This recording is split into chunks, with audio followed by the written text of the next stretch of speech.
अगर मैं आपसे कहूं कि आपके जो अप्रूवल रेशियो है फाइलों के वो 100% के होने वाले हैं, तो क्या आप इस बात को मानोगे? चलो वो छोड़ो, मुझे ये बताओ कि आपने लास्ट मंथ कितनी फाइलें लॉगिन करी थी और आपकी कितनी फाइलों पे आपको अप्रूवल मिले।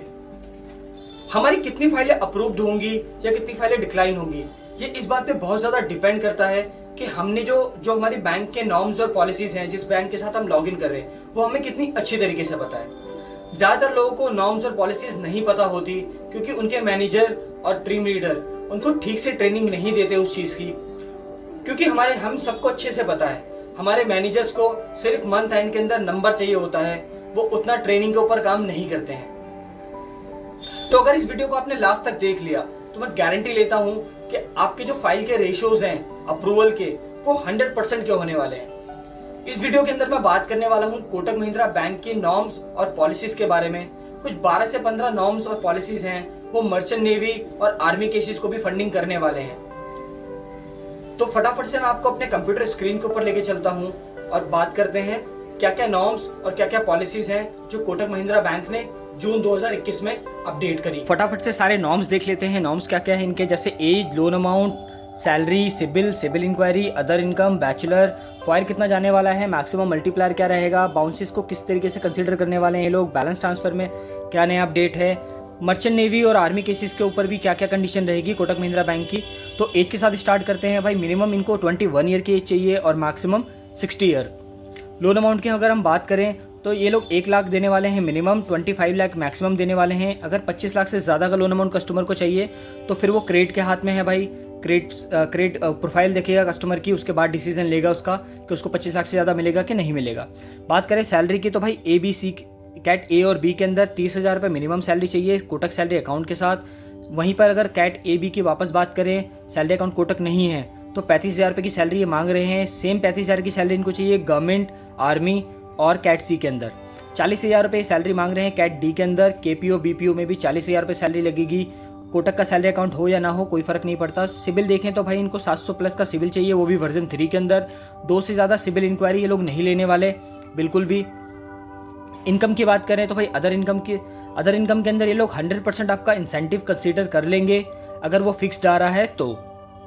यहाँ पर अगर हम बात करें रेंटल इनकम की तो ये लोग 70% तक रेंटल इनकम लेने वाले हैं।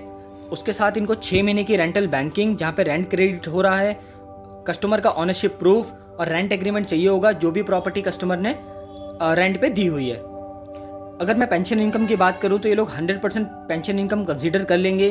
3 महीने की पेंशन स्टेटमेंट और पेंशन लेटर भी साथ में लगाना होगा। बैचलर की बात करते हैं तो भाई ये बैचलर को भी फंडिंग करने वाले हैं। 50 प्लस सैलरी है तो मैक्सिमम 5 लाख देंगे। 50 से नीचे की सैलरी है तो 3 लाख तक ये फंडिंग करने वाले हैं। यहाँ पे ध्यान में रखने वाली चीज़ ये है कि अगर कस्टमर का salary account permanent address Kotak के लोकेशन में नहीं आ रहा है तो मैक्सिमम 3 लाख रुपए फंडिंग जाने वाली है, चाहे सैलरी उसकी 50 से ऊपर क्यों ना हो। तो फॉयर की बात कर लेते हैं भाई। इनका फॉयर जो है इस बार 25 से 35 की सैलरी पे कैट ABC में 60 का फॉयर जाने वाला है। वहीं पे कैट D के अंदर 50 का फॉयर लगाएंगे ये लोग।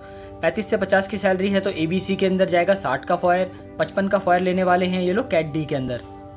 अगर 50 प्लस सैलरी है तो ABC में 70 का जो कि इनका मैक्सिमम फॉयर है और 60 का कैट D के अंदर जाने वाला है। एडिशनल 5% का फायर ये लोग उठा लेंगे कैट ABCD के अंदर और गवर्नमेंट के अंदर। अगर कस्टमर का होम लोन रनिंग है 10 लाख से ऊपर का या 12 महीने के अंदर उसने कोई होम लोन क्लोज किया है तो।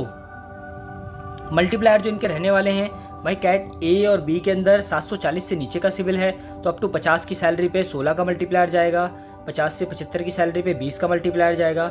75 प्लस सैलरी है तो 22 का मल्टीप्लायर जाने वाला है। वापस से ABC के अंदर अगर 740 से ऊपर का सिविल है तो 16 का मल्टीप्लायर जाने वाला है अप टू 50 की सैलरी पे। 50 से 75 पे 22 का, 75 प्लस पे 24 का जो कि इनका मैक्सिमम मल्टीप्लायर है। गवर्नमेंट की बात करें तो अप टू 50 की सैलरी पे 16 का मल्टीप्लायर है और 50 से 75 की सैलरी पे 20 का मल्टीप्लायर है। 75 प्लस सैलरी है तो 22 का मल्टीप्लायर जाएगा। कैट C की बात करते हैं भाई। कैट C के अंदर ये लोग 15 का मल्टीप्लायर देने वाले हैं अप टू 50 की सैलरी पे। 16 का मल्टीप्लायर देने वाले हैं 50 से 75 की सैलरी पे। 18 का मल्टीप्लायर जाएगा 75 प्लस सैलरी पे। कैट D की बात करते हैं तो भाई 12 का मल्टीप्लायर जाने वाला है अप टू 50 की सैलरी पे। 50 से 75 की सैलरी पे 16 का और 75 प्लस सैलरी है तो भी 16 का ही जाएगा।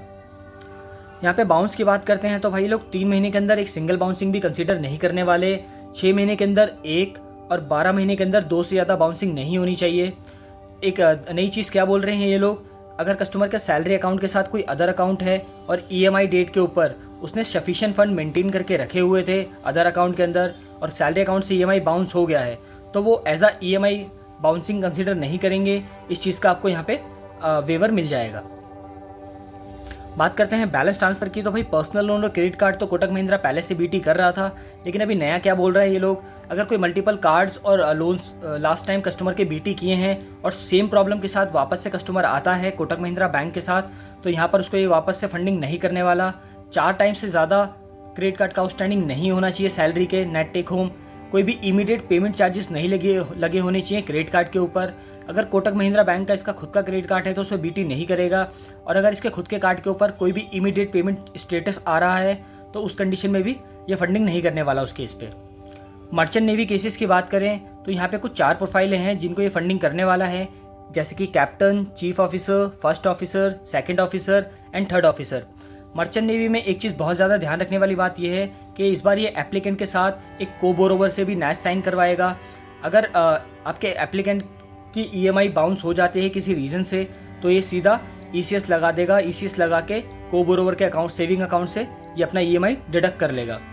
मिनिमम सैलरी ये मांग रहे हैं 1 लाख रुपए और जो सैलरी कंसिडर करने वाले हैं मर्चेंट नेवी की वो सिर्फ 50% करने वाले हैं। तो मेक श्योर जब भी आप कोई मर्चेंट नेवी का केस कोटक के साथ कर रहे हो या लॉगिन कर रहे हो कोटक बैंक में तो उसकी सैलरी मिनिमम 2 लाख रुपए होनी चाहिए। आर्मी केसेस की अगर हम बात करें तो भाई ये लोग फंडिंग करने वाले हैं फील्ड मार्शल, सिपाही को। सैलरी अकाउंट कोटक महिंद्रा हो या ना हो उससे कोई फर्क नहीं पड़ता।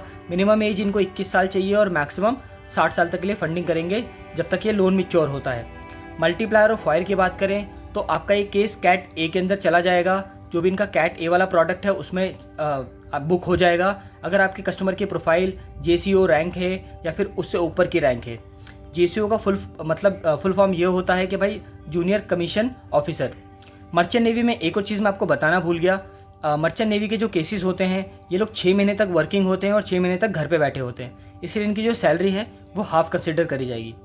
अगर आप ये सारे छोटे छोटे नॉर्म्स और सारे छोटे छोटे नॉर्म्स आपको पता हो, आपको ये सारी पॉलिसी डिटेल के अंदर पता हो तो भाई केस बनाना इतना आसान हो जाएगा, क्योंकि जब भी आप कोई केस उठाओगे तो उस पर आप अच्छे से कस्टमर से क्वेश्चन कर लोगे और आप मैच कर पाओगे इस बैंक के साथ कस्टमर की प्रोफाइल मैच हो रही है कि नहीं हो रही है, तो उससे आपके अप्रूवल के चांसेस काफ़ी ज़्यादा इंक्रीज हो जाएंगे। तो ये था कोटक महिंद्रा बैंक का सारे पॉलिसीज और नॉर्म्स। होप आपको अच्छे से समझ में आ गए होंगे।